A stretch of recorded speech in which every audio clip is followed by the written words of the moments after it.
Music Bhojpuri. सुन हे जाने अपन पोछ तू आंसू अपने हो आप पर खना काबू। सुन हे जाने अपन पोछ तू आंसू अपने हो आप पर खना काबू। डोली में तू चढ़या दाम से हमके न देख ध्यान से। डोली में तू चढ़या दाम से हमके न देख ध्यान से। डोली में तू चढ़या दाम से हमके न देख ध्यान से।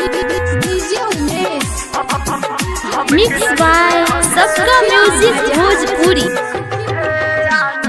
हम बुझतानिया तू बुझता दू अपन दिलवा के पी हो ताटे दिलवा में दह दसन लागे किला गल बाती रहो।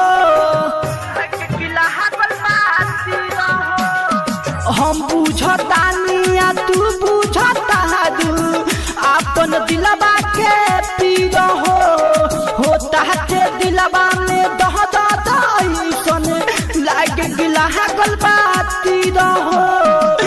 बारूदास काले शाम से हमके न देख ध्यान से।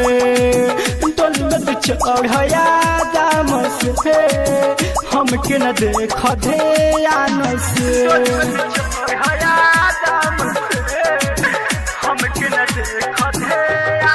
मिक्स बाय समरका म्यूजिक भोजपुरी।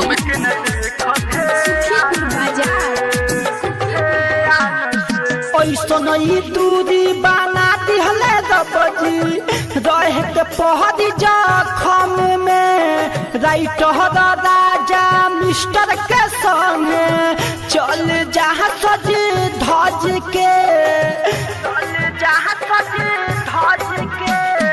ऐसा नहीं दूरी बना दिहले दबजी रहे के पहरी जखम में। राइटर राजा मिस्टर के संगे चल जहाँ सज धज के।